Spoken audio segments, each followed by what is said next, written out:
സംസ്ഥാനത്ത് കോൺഗ്രസിന് പുതിയ നേതൃത്വം വന്നിരിക്കുകയാണ്. കഴിഞ്ഞ ദിവസം ഇന്ദിരാഭവനിൽ നടന്ന ചടങ്ങിൽ KPCCയുടെ പുതിയ പ്രസിഡന്റായി പേരാവൂർ MLA ആയ സണ്ണി ജോസഫ് ചുമതലയേറ്റതോടെ സംസ്ഥാനത്തെ കോൺഗ്രസ് നേതൃത്വത്തിന് പുതിയ രൂപവും ഭാവവും കൈവന്നിരിക്കുകയാണ്. കണ്ണൂർ രാഷ്ട്രീയത്തിൽ തന്റെ സന്തത സഹചാരിയായിരുന്ന സണ്ണി ജോസഫ് കൂടുതൽ കരുത്തോടെ പാർട്ടിയെ മുന്നോട്ട് കൊണ്ടുപോകുമെന്നാണ് മുൻ KPCC പ്രസിഡന്റ് K സുധാകരൻ തന്റെ വിടവാങ്ങൽ പ്രസംഗത്തിൽ പറഞ്ഞത്. 100-ലധികം സീറ്റുകളോടെ UDF അടുത്ത തെരഞ്ഞെടുപ്പിൽ തിരിച്ചുവരുമെന്ന ഉറപ്പ് പ്രതിപക്ഷ നേതാവ് VD സതീശനും പങ്കുവച്ചു. KPCC നേതൃത്വത്തിലേക്ക് സണ്ണി ജോസഫ് കടന്നു വന്നതോടെ കണ്ണൂർ രാഷ്ട്രീയം വീണ്ടും ചർച്ചയാവുകയാണ്.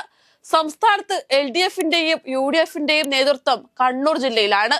അഡ്വക്കേറ്റ് സണ്ണി ജോസഫ് കണ്ണൂരിൽ നിന്നുള്ള MLAയും നേതാവുമാണ്. മാത്രവുമല്ല, മുൻ KPCC പ്രസിഡന്റ് K സുധാകരന്റെ നോമിനി കൂടിയാണ്. CPMന്റെ സംസ്ഥാന സെക്രട്ടറി MV ഗോവിന്ദനും കണ്ണൂരുകാരനാണ്. ഇത്തരത്തിൽ ഇരു പാർട്ടികളുടെയും നേതൃത്വം കണ്ണൂരായതിനാൽ കണ്ണൂരിലെ തെരഞ്ഞെടുപ്പ് ഫലം ഇവിടെ ഏറെ നിർണായകമാകും.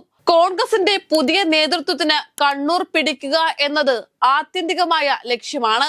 ആന്റോ ആന്റണി MP ഉൾപ്പെടെ മറ്റു പലരെയും പരിഗണിച്ചെങ്കിലും K സുധാകരന്റെ താല്പര്യം കൂടി മുന്നിൽ കണ്ടായിരുന്നു അഡ്വക്കേറ്റ് സണ്ണി ജോസഫ് MLAയെ KPCC പ്രസിഡന്റായി നിയോഗിച്ചത്.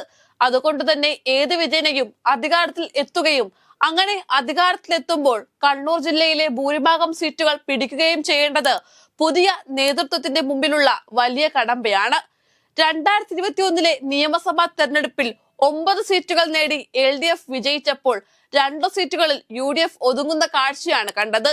ഇരിക്കൂറും പേരാവൂറും മാത്രമാണ് അന്ന് കോൺഗ്രസിനെ തുണച്ചത്. പേരാവൂരിൽ അന്ന് 66,706 വോട്ടുകൾ നേടി വിജയിച്ച സണ്ണി ജോസഫാണ് ഇന്ന് KPCCയുടെ തലപ്പത്തിരിക്കുന്നത്. അതുകൊണ്ട് തന്നെ വരുന്ന നിയമസഭാ തെരഞ്ഞെടുപ്പ് പുതിയ നേതൃത്വത്തിന് അഭിമാന പ്രശ്നമാണ്. ഇടതിനെ സംബന്ധിച്ചും കാര്യങ്ങൾ വിഭിന്നമല്ല. അക്ഷരാർത്ഥത്തിൽ CPMന്റെ കോട്ടകളിലൊന്നാണ് കണ്ണൂർ. രാജ്യത്ത് തന്നെ CPMന് ഏറ്റവും അധികം സംഘടനാ ശക്തിയുള്ള ജില്ല കണ്ണൂരാണ്. മുഖ്യമന്ത്രിയും പാർട്ടി സെക്രട്ടറിയും ഉൾപ്പെടെ CPMന്റെ ഉന്നത നേതാക്കളെല്ലാം കണ്ണൂരുകാരാണ്. കണ്ണൂർ രാഷ്ട്രീയം എന്നാൽ CPMന്റെ രാഷ്ട്രീയമെന്ന് എല്ലാ കാലഘട്ടങ്ങളിലും പൊതുവെ പറയാറുമുണ്ട്. വരുന്ന തെരഞ്ഞെടുപ്പിലും കണ്ണൂരിനെ ചുവപ്പ് കോട്ടയായി തന്നെ നിലനിർത്തുക എന്ന വെല്ലുവിളി CPMനുണ്ട്. അതേസമയം കോൺഗ്രസിലെ ഗ്രൂപ്പ് പോരാട്ടം പാർട്ടി താല്പര്യങ്ങളെ ബാധിക്കുന്നത് പതിവാണ്.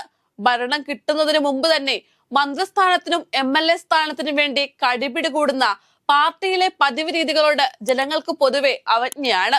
ഗ്രൂപ്പില്ലാതെ എന്ത് കോൺഗ്രസ് എന്ന പഴയ സിദ്ധാന്തം കോൺഗ്രസിനെ നാളിതുവരെ രക്ഷിച്ചിട്ടില്ല.